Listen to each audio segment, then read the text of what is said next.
போதும் நான் கைவிடப்படுவதில்லை.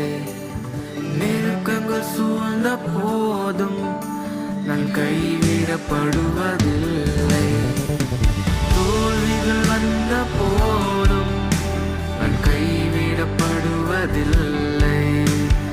நெருக்கங்கள் சூழ்ந்த போதும் நான் கைவிடப்படுவதில்லை. கிருபை என்னை கண்டதால் நான் மறக்கப்படுவதில்லை. உம் தயவு என்னோடு இருப்பதால் நான் உயர்ந்து நிற்கிறேன்.